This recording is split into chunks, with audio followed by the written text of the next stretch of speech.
Abraham y la tierra de Canaán. Lectura bíblica Hechos 7:2. Génesis 12:4, 13, 18. 14, 11, 23. La historia de Abraham se puede dividir en tres secciones.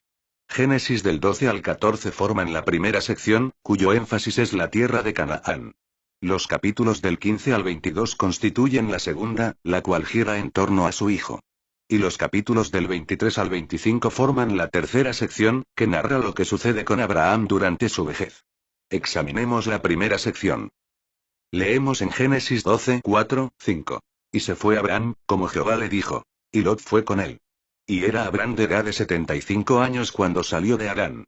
Tomó, pues, Abraham a Sara y su mujer, y a Lot hijo de su hermano, y todos sus bienes que habían ganado y las personas que habían adquirido en Harán, y salieron para ir a tierra de Canaán. Y a tierra de Canaán llegaron. Después que Abraham oyó el segundo llamado de Dios en Harán, salió de allí y fue a Canaán. Pero debemos darnos cuenta de que es posible que una persona llegue a Canaán sin saber para qué está ahí. No debemos pensar que al recibir la visión todo se producirá automáticamente. Una cosa es tener la visión celestial, pero es otra muy distinta obedecer dicha visión. Después de que Abraham llegó a Canaán, el versículo 7 narra lo siguiente. Y apareció Jehová a Abraham, y le dijo: a tu descendencia daré esta tierra. Y edificó allí un altar a Jehová, quien le había aparecido. Esta es la segunda vez que Dios aparece a Abraham y la tercera que le habla. Dios se le aparece y le habla una vez más para que él tenga una impresión fresca y clara de lo que Dios le había encomendado. Es muy fácil perder la visión del llamamiento de Dios. Aun al procurar deliberadamente ser buenos cristianos, es posible perder la visión. Podemos perderla aún mientras laboramos diligentemente día tras día. No piensen que solo las cosas de este mundo pueden nublar nuestra visión. También las cosas espirituales pueden hacerlo. Si no vivimos continuamente en la presencia de Dios, nos será fácil perder la visión del llamamiento que se nos hizo. El llamado que recibió la Iglesia es el mismo que recibió Abraham. Sin embargo, muchas personas no han descubierto la esperanza de este llamamiento. Esta es la razón por la cual Pablo oró diciendo: para que sepáis cuál es la esperanza a que Él os ha llamado. Efesios 1, 18. La esperanza se refiere al contenido del llamamiento que Dios hace. Que Dios nos libre de ideas preconcebidas centradas en nosotros mismos. Sabemos que Dios nos llama con una meta definida. Nuestra salvación consiste en cumplir esta meta. Si no hemos visto la substancia del llamamiento de Abraham, no entenderemos el significado de nuestro propio llamamiento. Si no hemos visto la clave del llamamiento de Abraham, no veremos nuestro propio ministerio. Si no comprendemos esto, obraremos como si edificásemos una casa sin cimientos. Cuán fácil nos es olvidar lo que Dios desea. Muchas veces, cuando tenemos demasiado que hacer y la obra se vuelve un poco más agitada, perdemos de vista nuestro llamamiento espiritual. Necesitamos volver al Señor una y otra vez y suplicarle: aparéceteme continuamente y háblame. Necesitamos tener una visión continua y eterna. Necesitamos ver la meta de Dios y lo que Él está haciendo. Abraham había llegado a Canaán. Después de su llegada, ocurrieron algunas cosas. Primero, edificó 3 altares y luego fue probado 3 veces. Abraham edifica un altar. Después de que Abraham llegó a Canaán, la Biblia nos dice que el primer lugar al que se dirigió fue Siquem, donde edificó un altar. El segundo lugar a donde se dirigió fue Betel, y ahí también edificó un altar. Más tarde, pasó a Egipto, y después al sur. De allí regresó a Betel, entre Betel y Ai, al lugar donde había edificado un altar. Más tarde pasó a Hebrón y ahí edificó otro altar. En estos 3 sitios Abraham edificó 3 altares. Los 3 lugares tienen un altar y, por ende, son santificados. La Biblia nos muestra que Dios usa estos 3 lugares Siquem, Betel y Hebrón para representar a Canaán. Ante Dios, Canaán tiene las mismas características de Siquem, Betel y Hebrón. Al examinar estos 3 sitios, veremos lo que es Canaán. Veamos las características de estos 3 lugares. Siquem, hombro. Fuerza. Y pasó Abraham por aquella tierra hasta el lugar de Siquem, hasta el llano de More, y apareció Jehová a Abraham, y le dijo: a tu descendencia daré esta tierra. Y edificó allí un altar a Jehová, quien le había aparecido. Génesis 12, 6, 7. Abraham llegó a Siquem. El significado de la palabra Siquem en el idioma original es hombro. En el cuerpo humano el hombro es el punto donde se ejerce más fuerza. El hombro puede cargar lo que la mano no puede. Por consiguiente, Siquem también significa fuerza. La primera característica de Canaán es la fuerza. Esto significa que la fuerza de Dios está en Canaán. Canaán no solo es un lugar donde fluyen leche y miel, también es un lugar de fortaleza. La Biblia nos muestra que el poder de Dios no es simplemente un poder milagroso, sino que es el poder de la vida. Es un poder que satisface al hombre.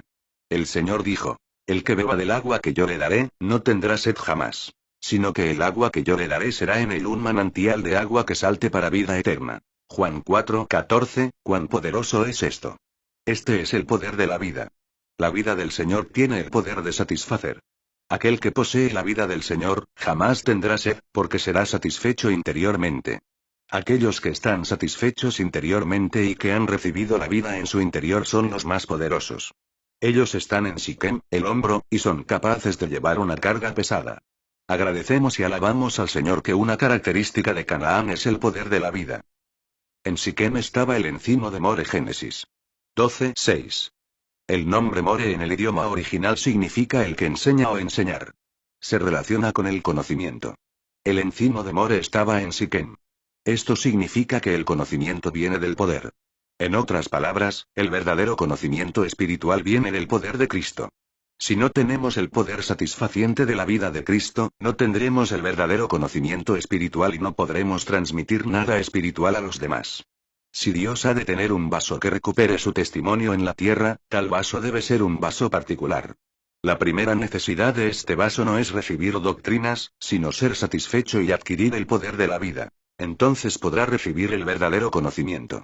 Existe una enorme diferencia entre la doctrina y la vida. Aquella resulta de oír algo exteriormente, mientras que ésta se produce al recibir una visión interiormente. Uno puede olvidar lo que oyó, pero la visión interior es imposible de olvidar. Si alguien dice: ya no me acuerdo de la cruz, porque nadie ha predicado al respecto en estos últimos meses, esto muestra que la cruz que él tiene es un concepto o doctrina que reside en la memoria, no es algo vivo en él. Debemos recordar que todo conocimiento auténtico se halla en el poder de la vida. El poder de Cristo es nuestro. Debido a que tenemos algo en nuestro interior, podemos compartirlo. El Señor nos da el poder y el conocimiento internos. More viene del poder. No debemos comunicar a los demás meras doctrinas que nosotros hayamos oído. Debemos poseer la realidad de aquello que comunicamos. En asuntos espirituales, las personas astutas terminan por caminar en círculos. Ellos confían en su sagacidad y, como resultado, se desvían de la senda espiritual. Que el Señor nos libre de las enseñanzas objetivas. Betel, la casa de Dios. El cuerpo de Cristo. Luego se pasó de allí a un monte al oriente de Betel, y plantó su tienda, teniendo a Betel al occidente y Ai al oriente. Y edificó allí altar a Jehová, e invocó el nombre de Jehová. Génesis 12:8. Dios no condujo a Abraham solo a Siquem, sino que lo llevó hasta Betel, nombre que en el idioma original significa la casa de Dios. Dios no busca centenares ni millares de hombres fuertes desconectados entre sí, personas como Sansón, ni tampoco pretende amontonar piedras en un montón desordenado. Él desea edificar un templo, su casa. Una de las características de Canaán es que el pueblo de Dios que allí mora llega a ser su templo y su casa. Hebreos 3:6 nos dice que el encargado de esta casa no era Moisés, sino el Hijo de Dios.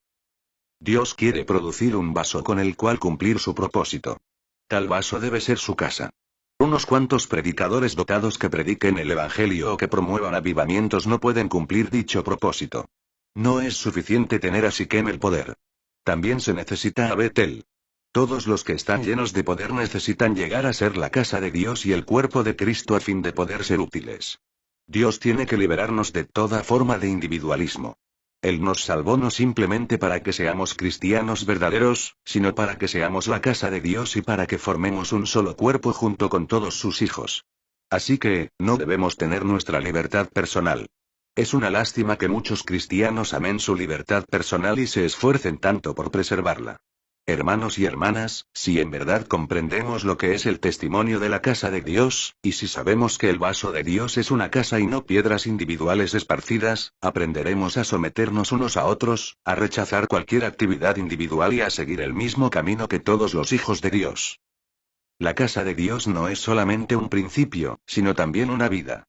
El problema es que muchos cristianos consideran el cuerpo de Cristo como un simple principio teórico y no han percibido la vida del mismo. ¿De qué nos sirve tratar de obrar según un principio si no tenemos la vida que nos capacita para hacerlo? Pensamos que debemos cooperar unos con otros en todo, y con frecuencia acordamos cooperar de mala gana, pero nuestro corazón no lo desea. ¿De qué sirve hacer esto? Debemos recordar que el cuerpo es una vida y no un simple principio. Si no sabemos que el cuerpo es una vida, y si solo actuamos en conformidad con un principio, estamos imitando un método. Muchos cristianos nunca han sido tocados por el Señor. Han oído que no deben actuar independientemente y que deben cooperar con los demás, y tratan de ponerlo en práctica.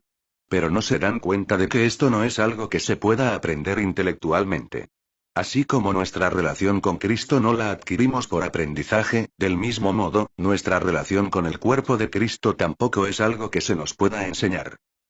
¿Cómo podemos conocer la vida del cuerpo?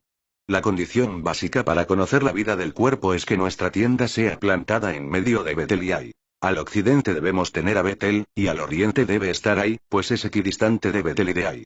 En el idioma original, Ai significa un montón.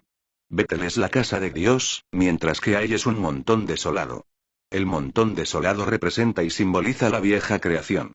Si hemos de volver nuestro rostro hacia la casa de Dios, tenemos que darle la espalda al montón desolado. Es decir, a menos que un cristiano sea quebrantado en su vida carnal, no tiene posibilidad de conocer el cuerpo de Cristo. Solamente cuando tenemos Ai al oriente podemos tener Betel al occidente. Si no tenemos Ai al oriente, no tendremos Betel a nuestro lado occidental. Una persona experimenta el cuerpo de Cristo por primera vez y disfruta y vive la vida del cuerpo cuando su vida carnal es quebrantada. Si queremos descubrir lo que es la casa de Dios, tenemos que rechazar el montón desolado. Solamente cuando Dios haya quebrantado nuestra vida natural y cuando hayamos sido subyugados hasta comprender que la vida natural debe ser juzgada y no alabada, estaremos unidos espontáneamente a los demás hermanos y hermanas. Solo entonces podremos expresar la vida del cuerpo de Cristo en nuestra vida. Lo único que nos impide unirnos a los demás hermanos y hermanas es la vida de la vieja creación, la cual tiene mucha fuerza en nosotros. Una vez que se le ponga fin a la vieja creación en nuestro interior, espontáneamente expresaremos la vida del cuerpo de Cristo en nuestra vida y veremos que somos parte del cuerpo de Cristo. Por consiguiente, la vida de la vieja creación tiene que ser quebrantada y rechazada por completo. No importa lo que haya en el montón, de todos modos es un montón desolado y no la casa de Dios. Para los cristianos que no han pasado por el juicio de la vieja creación, esta les produce jactancia. Todavía piensan que lo que poseen en ellos mismos es bueno. Aunque admiten con su boca que son débiles y corruptos, en realidad no han sido juzgados. No se dan cuenta de lo que es la corrupción, pues la consideran agradable. Tienen por noble aquello que en su interior no se lleva bien con otros. Cuando nos encontramos en esta condición, es cuando más necesitamos la misericordia de Dios. Un día Dios nos llevará al punto donde nos demos cuenta cuán inútiles somos. Perderemos la confianza en nosotros mismos. Solo entonces seremos introducidos en la casa de Dios espontáneamente. Es imposible experimentar la vida del cuerpo si nuestra carne no ha sido quebrantada. Necesitamos pedirle al Señor que nos muestre que el cuerpo de Cristo no es simplemente un principio, sino una vida. Hebrón comunión. El principio de la comunión. Abraham, pues, removiendo su tienda, vino y moró en el encinar de Mamre, que está en Hebrón, y edificó allí altar a Jehová. Génesis 13:18. En el idioma original, el nombre Hebrón significa comunión. La casa de Dios se relaciona con la vida, mientras que la comunión se relaciona con la manera de vivir. Es imposible que uno viva en Hebrón sin pasar primero por Betel. Recordemos que Hebrón viene después de Betel. Donde está la casa de Dios, ahí está la comunión. La comunión no tiene que ver con una comunidad organizada por un grupo de personas, pues solo se halla en la casa de Dios. Es imposible tener comunión aparte de la casa de Dios. Si nuestra vida natural no es quebrantada, no podemos tener comunión. Vivimos en el cuerpo y tenemos comunión solamente cuando la vida natural es quebrantada. Da la impresión de que Betel es el centro de Canaán. Dios trajo a Abraham a Betel para que morara allí. Tan pronto como Abraham se fue de Betel, tuvo un fracaso. Cuando regresó de Egipto, Dios lo trajo de regreso a Betel, el lugar en donde había edificado el altar. Solo después de establecerse en Betel, Dios lo llevó gradualmente a Hebrón. Esto es muy importante. Quiere decir que uno es guiado a la comunión solo cuando ve la casa de Dios, la cual es la vida del cuerpo de Cristo. El cuerpo es un hecho verdadero y concreto.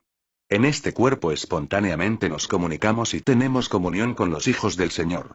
Una vez que le damos la espalda a y juzgamos la vida natural, entramos en la vida del cuerpo de Cristo y somos introducidos espontáneamente en la comunión. Los que llegan a conocer el cuerpo de Cristo quedan libres automáticamente del individualismo. Ellos no confían en sí mismos y se dan cuenta de que son débiles. Por esta razón, tienen comunión con todos los hijos de Dios. Dios tiene que llevarnos al punto donde no podamos avanzar a menos que tengamos comunión. Dios nos mostrará que lo que es imposible para los individuos se puede realizar cuando se hace en comunión con otros. Este es el significado de Hebrón. En Siquem había una encina llamada la encina de More. Allí también había un encinar llamado el encinar de Mamre. Génesis 13:18. En el idioma original Mamre significa grosura o fortaleza. El resultado de la comunión es la grosura y la fortaleza. La grosura, las riquezas y la fortaleza se originan en la comunión.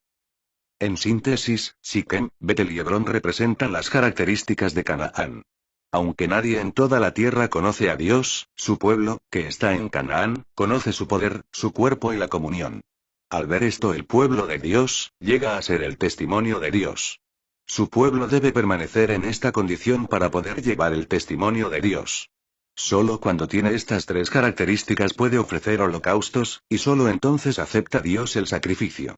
Un sacrificio no solo es una ofrenda, sino que también implica la aceptación de Dios. Es posible que deseemos ofrecer muchas cosas a Dios que Él no desea en lo más mínimo. Los tres lugares tenían altares, lo cual significa que estos son los lugares que Dios desea y aprueba. Si un cristiano quiere mantener el testimonio de Dios en la tierra, su conocimiento espiritual tiene que venir del poder. De no ser así, de nada le servirá. El único conocimiento que tiene valor espiritual es el que viene de Cristo como nuestro poder. Es fácil tomar el conocimiento que hemos oído de otros como si fuera nuestro y transmitirlo a los demás, pero esto no tiene ningún valor espiritual. Que el Señor tenga misericordia de nosotros. Sin embargo, cuando descubrimos delante del Señor lo que es el poder y adquirimos algunas experiencias espirituales, nos es fácil desobedecer. Es fácil creer que sabemos lo que otros no saben, y que somos capaces de hacer muchas cosas. Esto deja desnudo nuestro yo. En este momento, Dios dirige nuestra atención a su casa. La casa de Dios requiere nuestra obediencia. Si actuamos según nuestra propia voluntad, no podemos vivir en la casa de Dios. Cuando vemos la vida del cuerpo, hallamos nuestro lugar en él, y no vamos más allá. Una persona a la que Dios ha revelado el cuerpo de Cristo no actuará independientemente. Si verdaderamente vemos la vida del cuerpo, veremos que hay cierta restricción en la casa de Dios, y no nos moveremos tan libremente.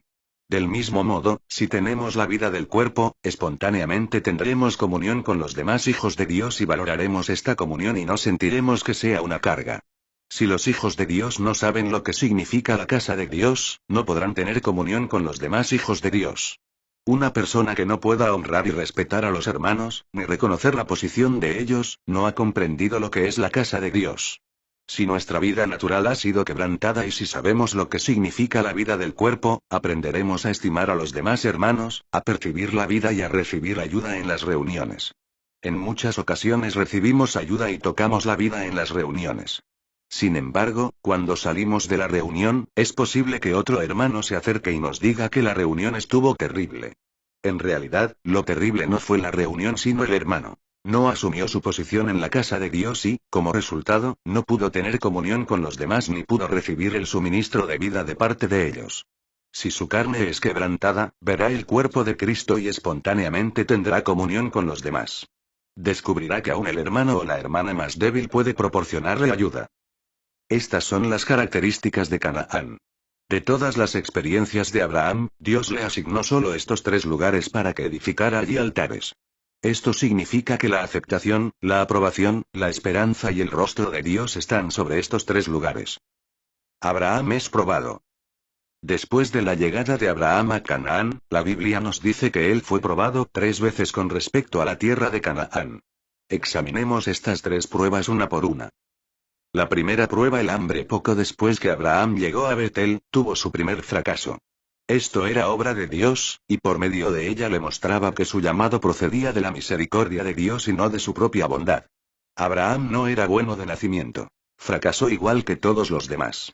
Génesis 12:9 dice: Y Abraham partió de allí, caminando y yendo hacia el Negev el sur. Este fue su fracaso, había sido traído a la casa de Dios, pero no permaneció ahí por mucho tiempo, pues se fue alejando gradualmente hacia el sur. Aunque no se mudó de inmediato a Egipto, viajó al oriente, a la frontera con Egipto.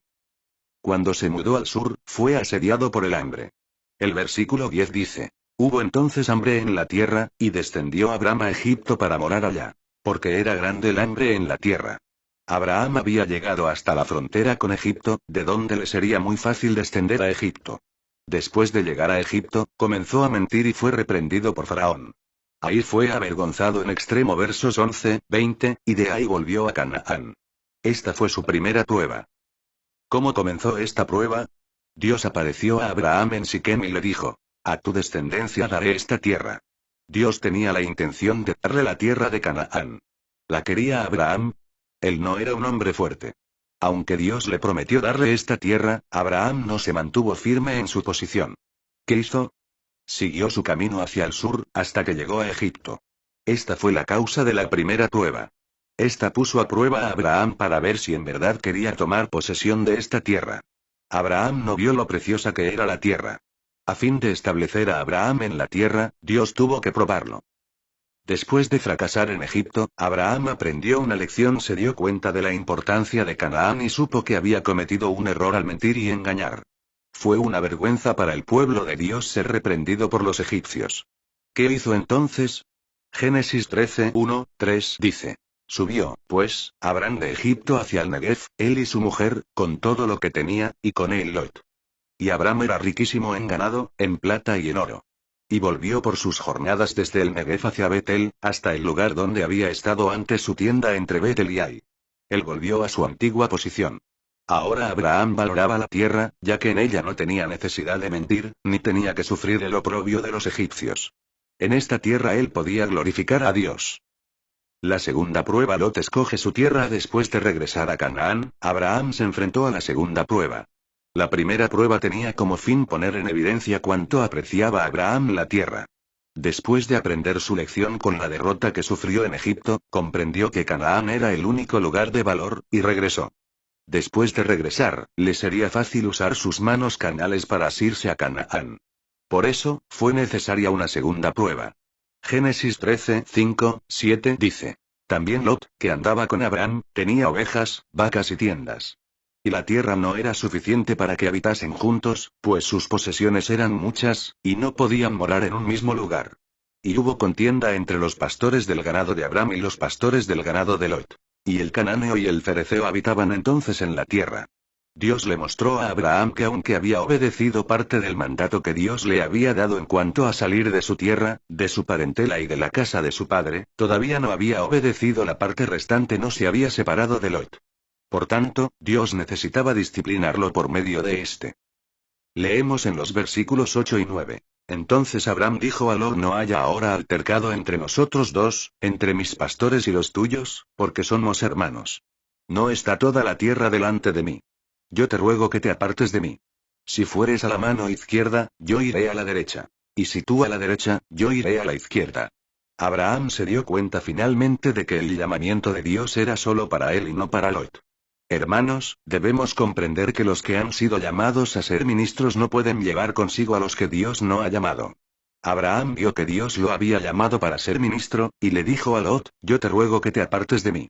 Si fueres a la mano izquierda, yo iré a la derecha. Y si tú a la derecha, yo iré a la izquierda. Abraham no se aferró a la tierra con sus manos carnales. Estuvo dispuesto a dejar que Lot escogiera. Por una parte, Abraham tenía que cumplir el llamamiento de Dios. Por otra, Dios tenía que enseñarle la lección de que no había necesidad de usar métodos carnales para asirse a la tierra prometida de Canaán. Debemos aprender bien esta lección. Dios le dio la tierra a Abraham, pero esto no significaba que debía aferrarse a ella de manera carnal. Necesitamos aprender la lección de confiar en que Dios preservará aquello que nos ha prometido. No hay necesidad de procurar preservarlo usando medios carnales o nuestras propias energías. Esta fue la segunda prueba de Abraham. Al final, él venció y pudo decirle a Lot: Si fueres a la mano izquierda, yo iré a la derecha. Y si tú a la derecha, yo iré a la izquierda. Abraham no intentó conservar nada por su propio esfuerzo. Génesis 13:10-13 dice. Y alzó Lot sus ojos, y vio toda la llanura del Jordán, que toda ella era de riego, entonces Lot escogió para sí toda la llanura del Jordán. Y se fue Lot hacia el oriente, y se apartaron el uno del otro. Abraham acampó en la tierra de Canaán. Lot escogió los mejores terrenos, y Abraham permaneció en Canaán. Los que conocen a Dios no defienden sus intereses. Si verdaderamente conocemos a Dios, no necesitamos velar por nosotros mismos. Si Dios nos ha dado a Canaán, no es necesario aferrarnos a ella con nuestras manos carnales. Debemos aprender a creer en Dios, confiar en Él y llevar la cruz. A pesar de que al poner la fe en Dios Abraham terminó en un terreno irregular y montañoso. No obstante, permaneció en la tierra de Canaán. Lot escogió la llanura, pero terminó en Sodoma. Aquí vemos que Abraham había avanzado. Desde entonces, comenzó a brillar. Leemos en los versículos del 14 al 17. Y Jehová dijo a Abraham, después que Lot se apartó de él, alza ahora tus ojos, y mira desde el lugar donde estás hacia el norte y el sur, y al oriente y al occidente. Porque toda la tierra que ves, la daré a ti y a tu descendencia para siempre. Y haré tu descendencia como el polvo de la tierra. Que si alguno puede contar el polvo de la tierra, también tu descendencia será contada. Levántate, ve por la tierra a lo largo de ella y a su ancho. Porque a ti la daré. Una vez más Dios establece a Abraham en la tierra. Desde el punto de vista humano, da la impresión de que Lot había tomado posesión de una porción de la tierra. Pero Dios vino a Abraham y le habló. No era necesario que Abraham estirara sus manos tratando de hacer algo. El Señor le había dado la tierra de Canaán, y por ende, no tenía que tratar de preservarla usando métodos carnales. Nuestra reivindicación viene de poner nuestra confianza en Dios, y no de aferrarnos a algo valiéndonos de medios carnales. Que el Señor tenga misericordia de nosotros y nos libre de nuestras propias manos y de nuestros métodos. El versículo 18 dice. Abraham, pues, removiendo su tienda, vino y moró en el encinar de Mamre, que está en Hebrón, y edificó allí altar a Jehová. Al pasar la segunda prueba, Abraham progresó en su experiencia. Luego se movió a Hebrón. Debemos comprender que Dios desea que obtengamos una victoria completa. Es posible que mientras Lot escogía la llanura del Jordán, Abraham vencía exteriormente, pero no interiormente. Quizás por fuera Abraham haya dicho. Si fueres a la mano izquierda, yo iré a la derecha. Y si tú a la derecha, yo iré a la izquierda. Pero interiormente puede ser que esperara que Lot obrara según su conciencia y no fuera tan sagaz como para tomar la mejor porción. Sin embargo, Dios lo ayudó a vencer. No solo exteriormente sino también en su interior. Abraham removió su tienda y moró en Hebrón, por lo cual vemos que verdaderamente había vencido. La tercera prueba rescata a Lot y rechaza las riquezas de Sodoma. La segunda prueba había pasado, y vino la tercera. Génesis 14, 11, 12 dice. Y tomaron toda la riqueza de Sodoma y de Gomorra, y todas sus provisiones, y se fueron. Tomaron también a Lot, hijo del hermano de Abraham, que moraba en Sodoma, y sus bienes, y se fueron. Esta es la tercera prueba que Abraham experimentó por causa de la tierra. Cuando Abraham se enteró de que su sobrino había sido tomado cautivo, no dijo. Yo sabía que él no debía ir a ese lugar. Seguramente Dios lo castigó. ¿Qué hizo Abraham? El versículo 14, dice. Oyó Abraham que su pariente estaba prisionero, y armó a sus criados, los nacidos en su casa, 318, y los siguió hasta Dan. Esto muestra que Abraham era veraz. Él venció su yo y fue llevado al punto donde ya no tenía ningún resentimiento personal. No le importaba la conducta de Lot para con él. Lo seguía reconociendo como su hermano. Aunque Lot nunca había vencido, seguía siendo sobrino de Abraham. Lot era un hombre común cuando estaba en Mesopotamia, era el mismo cuando habitó en Harán, y seguía siendo un hombre común después de llegar a Canaán. Inclusive escogió la buena tierra para sí y se estableció en Sodoma.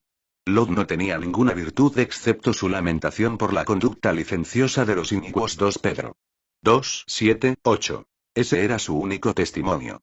No obstante, Abraham seguía reconociéndolo como su sobrino. Solo aquellos que permanecen en Hebrón, o sea, en la comunión, pueden participar en la guerra espiritual. A fin de tener la fuerza necesaria para la guerra espiritual, no debemos resguardar ninguna queja dentro de nosotros. Aun si nuestro hermano nos ha agraviado, debemos seguir considerándolo como hermano, orar por él y ayudarle sin reserva. Solamente esta clase de persona es apta para pelear la batalla espiritual. Abraham peleó al permanecer firme en esta base. Por lo tanto, pudo vencer al enemigo. Cuando Abraham derrotó a los enemigos y rescató a Lot de la mano de ellos, le habría sido fácil enorgullecerse y decirle a Lot: te lo dije, pero no quisiste hacer caso.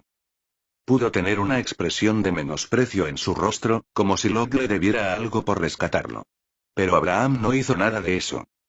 Después de que Abraham recobró todos los bienes, a Lot y sus posesiones, a las mujeres y demás gente, el rey de Sodoma salió a recibirlo al valle de Sabe. Melquisedec, rey de Salem, también salió a recibirlo y trajo consigo pan y vino. Entonces el rey de Sodoma dijo a Abraham: dame las personas, y toma para ti los bienes. Génesis 14:21. Abraham había aprendido la lección. Él no consideró los bienes como recompensa por su ardua batalla, ni pensó que los merecía, sino que respondió Abraham al rey de Sodoma: he alzado mi mano a Jehová Dios Altísimo, creador o dueño de los cielos y de la tierra, que desde un hilo hasta una correa de calzado, nada tomaré de todo lo que es tuyo, para que no digas yo enriquecí a Abraham. Versos 22-23. Abraham adoptó cierta posición y demostró a los demás que, aparte de Jehová, nadie podía darle nada. Abraham se refirió a Dios como el dueño del cielo y de la tierra. No debemos considerar este título como algo insignificante. Esto indica que debido a que Abraham se puso del lado del Señor, el cielo llegó a ser del Señor, y la tierra también. Dios ya no era el Señor del cielo solamente, sino el dueño del cielo y de la tierra. Abraham no inventó el título dueño del cielo y de la tierra. Lo aprendió de Melquisedec. Después de matar a Kedorlaomer y a los otros reyes, Abraham encontró a Melquisedec en el valle de Sabe, el cual es el valle del rey. Después de ganar la victoria, Abraham no se encontró con nadie frente al muro de la ciudad, un lugar prestigioso, sino en un modesto valle. Melquisedec vino a él con pan y vino para bendecirlo, diciendo: bendito sea Abraham del Dios Altísimo, creador o dueño del cielo y de la tierra. Y bendito sea el Dios Altísimo, que entregó tus enemigos en tu mano. Versos 19-20. Debido a que un hombre en la tierra se puso del lado de Dios, Melquisedec pudo proclamar que Dios era el dueño del cielo y de la tierra. Esta es la primera vez en la Biblia que a Dios se le llama el dueño del cielo y de la tierra, y ocurrió después de que Abraham obtuvo la victoria. Abraham había pasado todas las pruebas. Al final, había vencido. Esta fue la obra que Dios hizo en Abraham. Bendito sea el Dios Altísimo, dueño del cielo y de la tierra. Amén.